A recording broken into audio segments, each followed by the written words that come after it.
Баршаңызға қайырлы күн достар. Бүгін мен ең нәзік, дәмді, керемет бір рулеттер дайындаған болатынмын. Соның рецептісін сіздермен бөліскім келіп тұр. Видеоны қарамас бұрын YouTube арнама тіркеліп, жанында қоңыраушамен лайк басып, комментарий жазуды ұмытпаңыздар. Ең алдымен ұнымызға бөлме температурасындағы 72-5%-дан жоғары сары майымызды саламыз. Ұнымызбен жақсылап араластырамыз. Кейін оның үстіне 1 шай қасық тұз, 1 ас қасық қант және де қобызтқышымызды салып, тағы да бір жақсылап араластырып аламыз.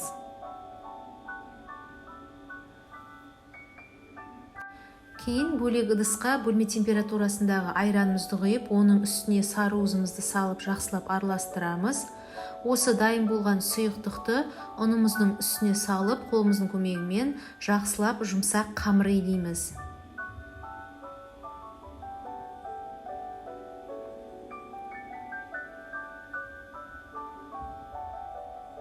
Міне қамырымыз дайын болып қалды. Өте жұмсақ болып шығуы қажет.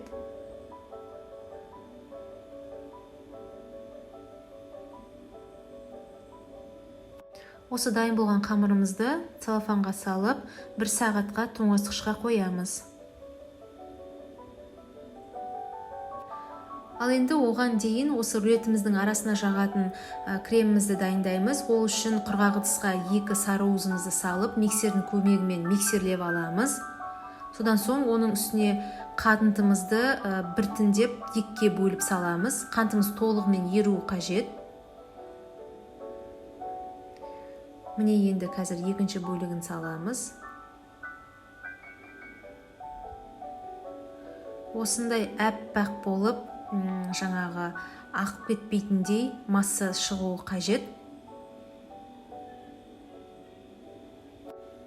Енді осы тоңазытқыштан шыққан қамырымызды 2 бөлікке бөліп аламыз.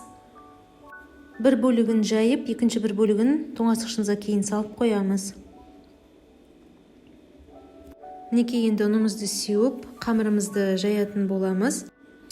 Қамырымызды барынша дөңгелек емес, 4 бұрышты етіп жайған дұрыс, себебі қазір рулетімізді ораған уақытта солай ыңғайлы болады.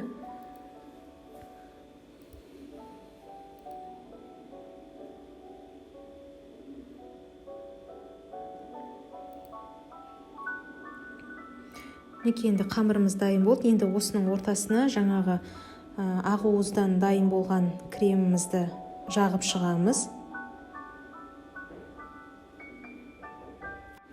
Енді осы кремнің үстіне қара кішмішті және де грек жаңғағын сеуіп шығамыз.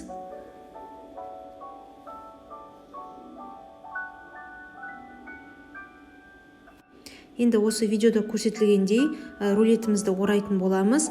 Өте бос немесе қатты тығыз болып кетпеуі қажет. Орташа етіп орап шығамыз.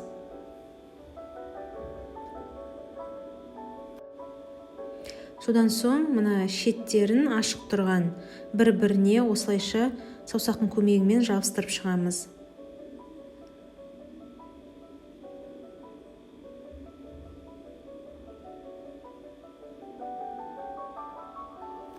Енді осы рулетімізді бірнеше бөліктерге бөлеміз. Жалпы осы жарты қамырдан 12 бөлік шығады. Соны противенімізге пергамент қағазын төсеп, үстіне біртіндеп арасын 2 сантиметрде қалдырып, орналастырып шығамыз.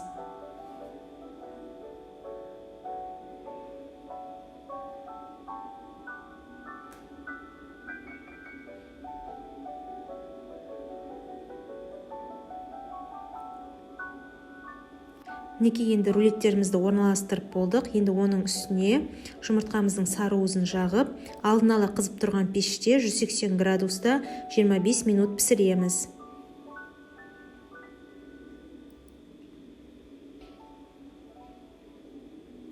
Мінекей біздің рулеттеріміз дайын болды. Қазір ыдысымызға салып орналастырамыз. Өте дәмді, жұмсақ болып шығады. Қамыры кәдімгідей үлпілдеп, үгітіліп тұрады. Арасы мүлде шикі болмайды. Қонақ келген кезде де күнделікті тұтынуға да дайындасаңыздар болады. Міндетті түрде жасап көріңіздер. Астарыңыз дәмді болсын.